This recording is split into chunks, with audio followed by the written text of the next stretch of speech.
there. Welcome to another edition of Yoga with Anne. I'm very excited to record this class for you today. I have a new phone. I have a new microphone, which is a great thing. It does pick up everything, so I've noticed even as I'm moving on my mat, I can hear all of that. So it's pretty clear. So we'll just see how it goes.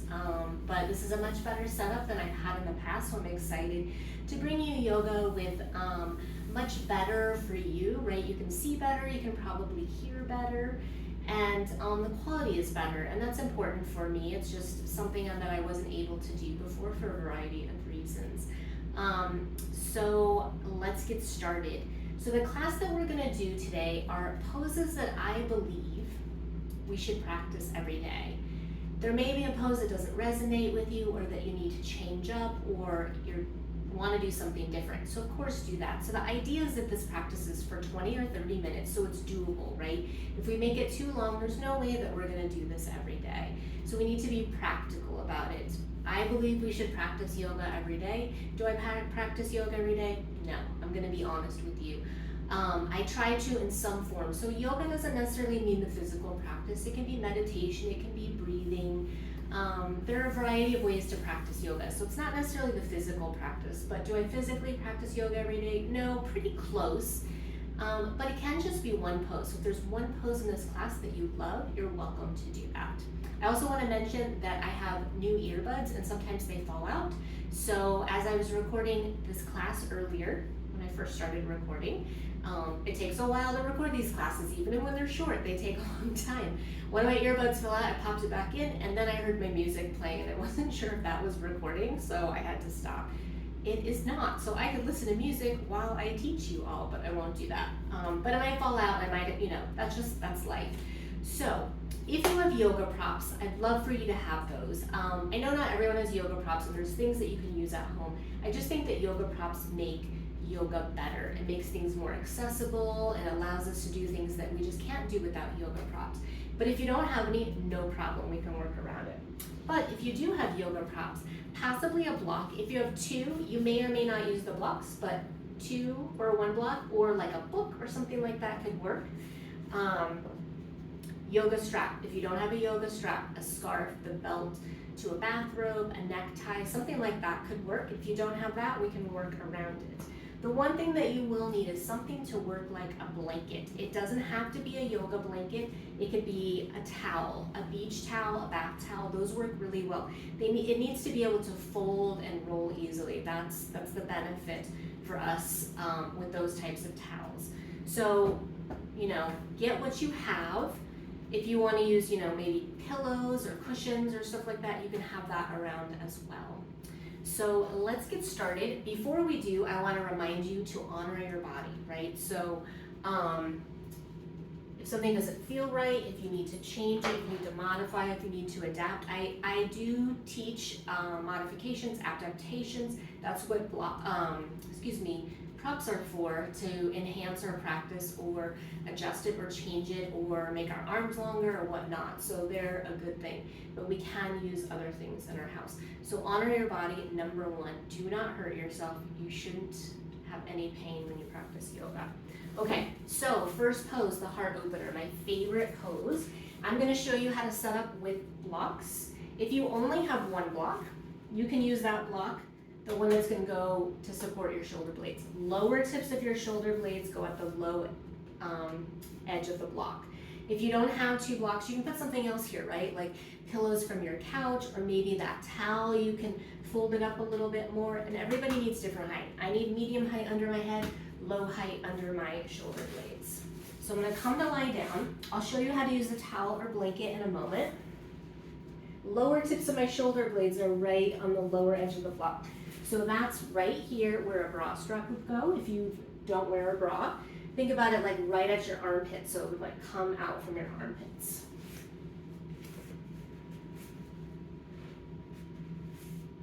So I have to adjust a little bit. Your neck is on nothing, and then the base of my skull goes on my block. So you might want higher, lower, something else under your head. This is a vulnerable position. Your heart is open. So you might need to put some weight here. Your hands, a blanket, a towel, something to make you feel a little more comfortable. There was something else I was going to say, and I don't remember what it is. Oh, physically it can be vulnerable as well, right? Because we're really open. We're coming into a back bend, extension, and most of the time in our life we're in flexion, forward fold, hunching, slouching, whatnot, sitting at your computer, reading your device. If you read books, actual books, we're still sitting in that position, driving, all of that. So our life is very much forward, and this is kind of lengthening and opening up. So it can be a lot. So no blocks are an option as well. So everybody's towel or blanket is different. I'm gonna roll from the long end. If I roll from the short end, it's gonna be way too big. Some of you might find that just like half of it rolling is plenty, and then you still have a little bit of padding under your head. Then I come back, so with my knees bent, feet on the mat to get started. Same idea, lower tips of the shoulder blades on the roll. Your arms should easily come above the roll. Nothing under your neck, base of your skull on the mat. For some of you, having your head sit back will not be okay, so you can put that block, that book, that cushion on your head and be a little more even. You're still opening up here in the shoulder blades, in the chest, the heart.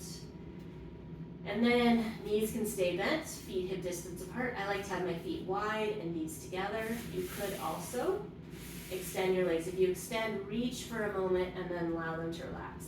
That's not ideal for me. So I like my knees wide, feet together.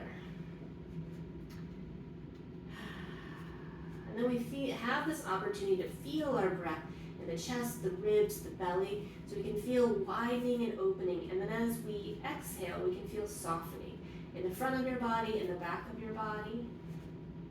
Just allow your arms to be wherever you're comfortable.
Begin to deepen your breath.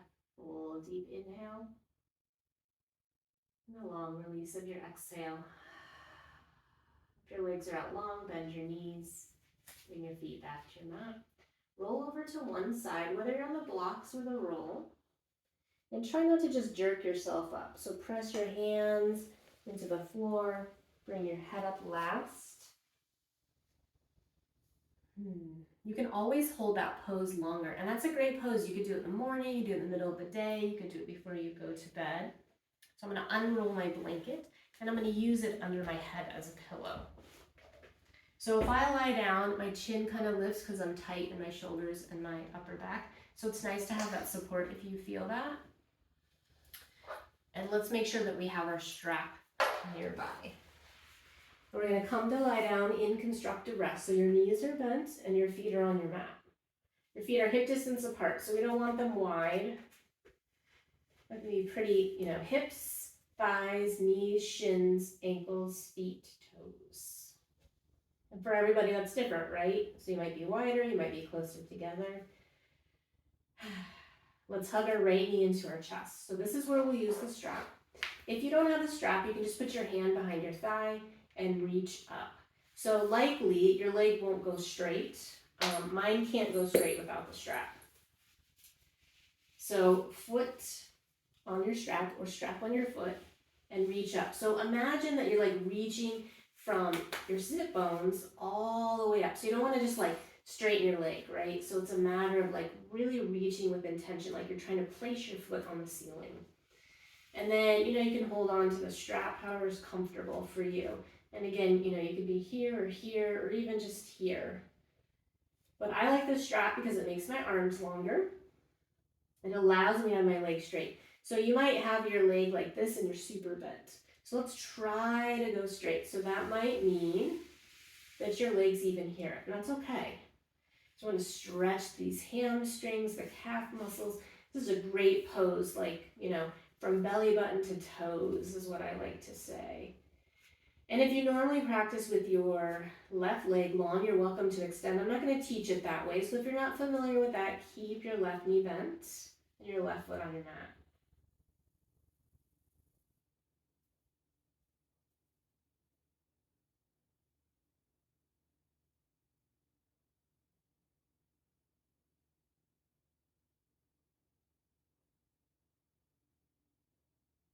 Let's release the strap.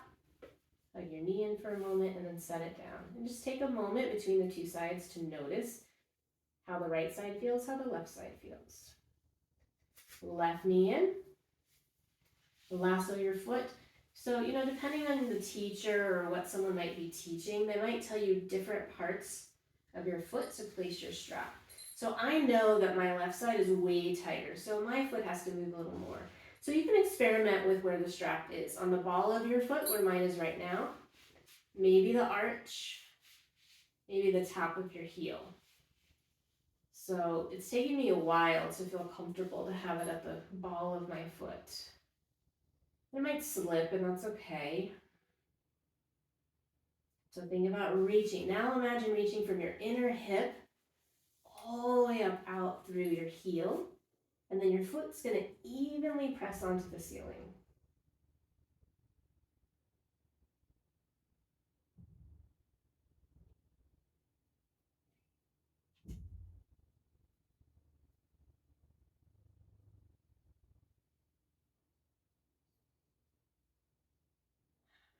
All right, release your strap, bend your knee, and then set on down.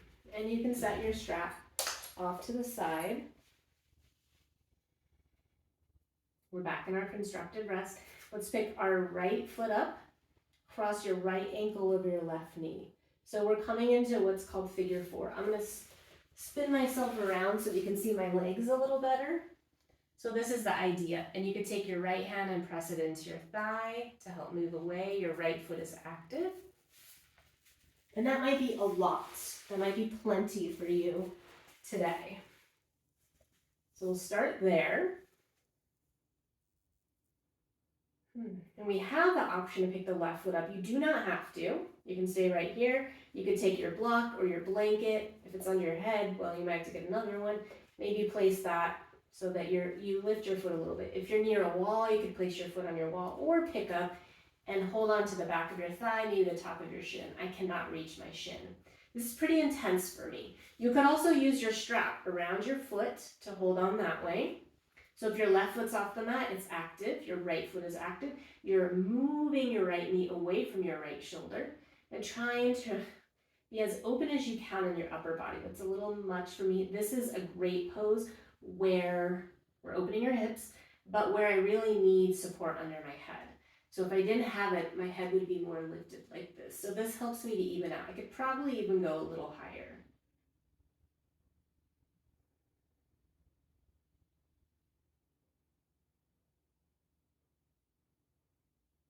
All right, let's release our left foot. Release your right foot. And then widen your feet as wide as your mat. And then move your knees over to the right, coming into a windshield wiper. Hands can be wherever you're comfortable, on your belly, on your chest, out to the side. You get to decide.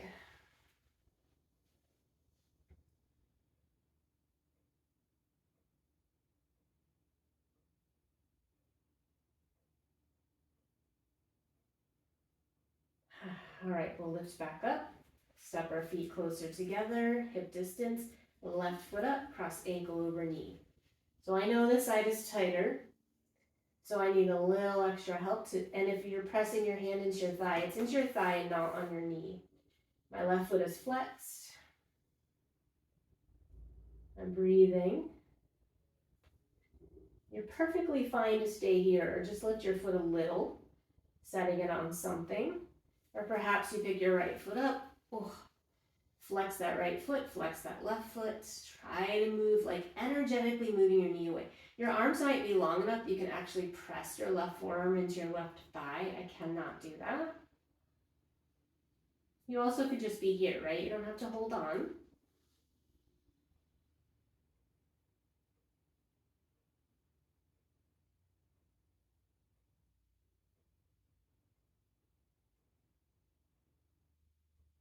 All right, let's release that right foot. Release the left foot. Step your feet wide. Windshield wiper over to the left. Hands and arms wherever you're comfortable.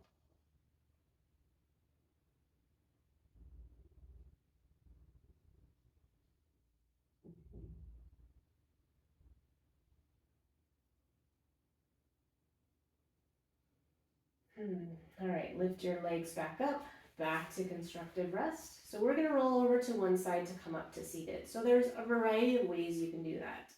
Some people like to rock forward and back. That doesn't feel great on my spine. So I usually do a little rocking side to side. You could just keep your feet on your mat and move your knees over to one side, kind of like a windshield wiper. So as we make our way to one side, we don't lift our head up immediately. Use the strength of your arms and slowly come on up. All right, I'm going to use my blanket as support under my knees. That's entirely up to you. I'm going to come onto all fours in a tabletop. And I'm actually going to have a sip of water.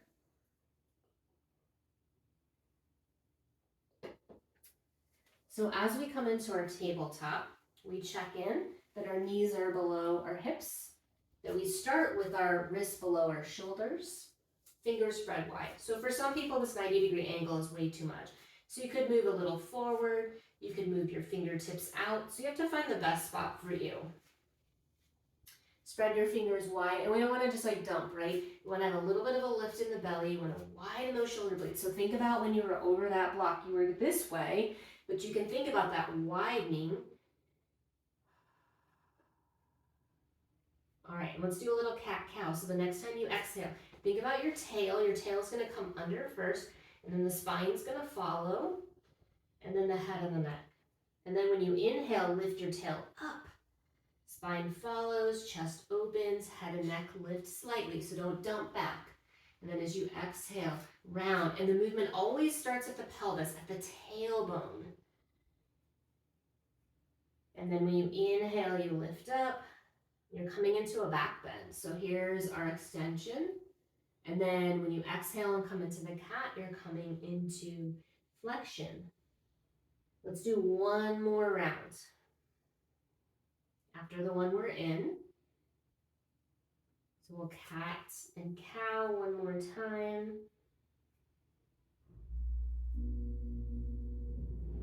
And then we'll come back to it. It feels pretty neutral. So your gaze is in front of, right between your hands. And then let's step our hands, one hand print forward. We're going to come into Adho Mukha Svanasana, downward facing dog. So if that's not okay for you, you can stay in a tabletop. You could bring your hands a little forward, maybe shift your hips back. Curl your toes under, lift your knees up off the mat, and then you're going to shift your hips back and up. So your knees can stay bent a little or a lot. You can pedal. So basically you're bringing your body into an inverted V. So if you're noticing a lot of weight here, bend your knees and shift back. Your knees can stay bent, they don't have to be straight. Your heels don't have to touch the mat. But think about that, the spot where your wall and ceiling meet, that's where you want to shift those hips up toward. You can come down at any time.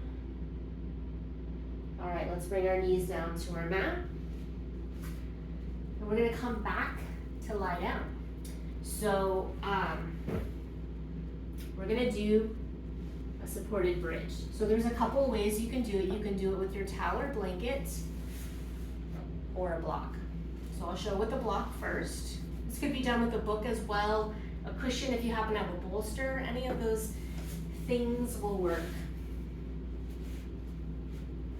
So if you're using the block, you come into constructed rest, you press your feet into your mat and you lift your hips up just enough to slide the block. It's right at my sacrum, so it's not on my low back. So it's kind of below where a belt would go. And then arms can be wherever. So this is also a back bend. All right, to come out, lift up, move the block. So I'm gonna use the blanket. It's a little different because it's a little wider. It's a little trickier to get it under as well. So I'm gonna press my feet and lift. And this time, the blanket goes under the low back and the hips and the sacrum.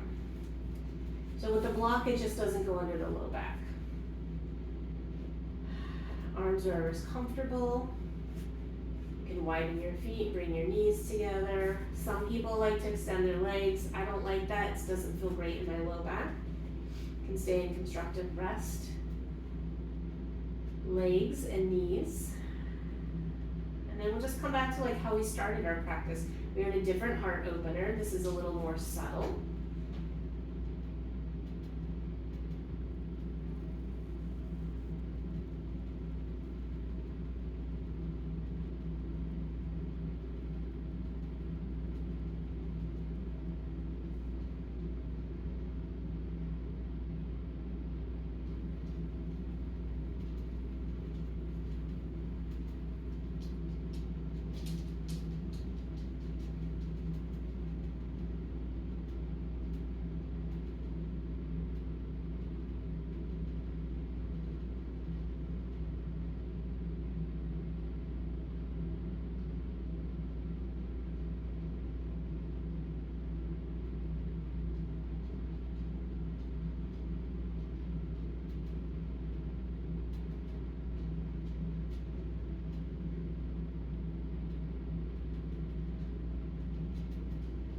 Deepen your breath.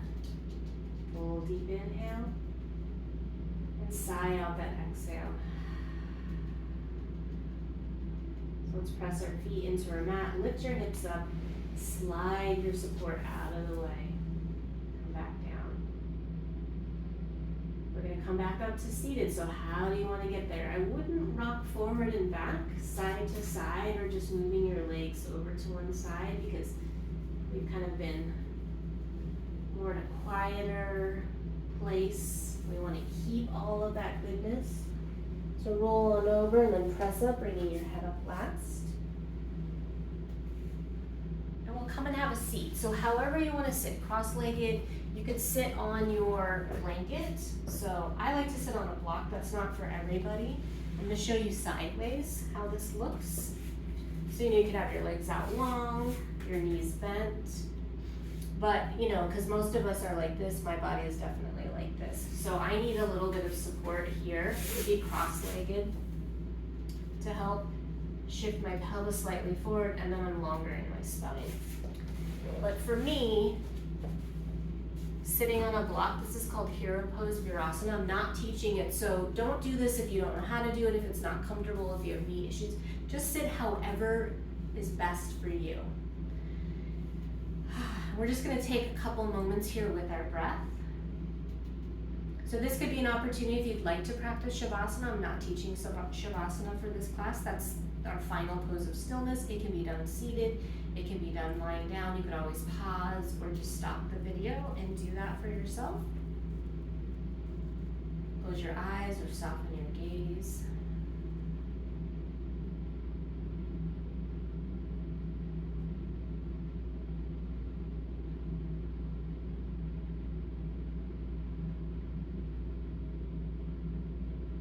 Bring our hands together at heart center, what's called Anjali Mudra, to seal our practice together. Keep peace in your mind, keep strength in your body, and keep love in your heart. From my heart to yours, I bow to you.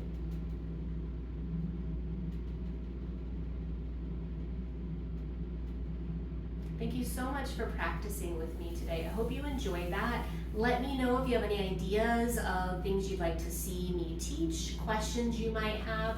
Maybe you're like, oh, this is a pose I really like, or this is something that I practice.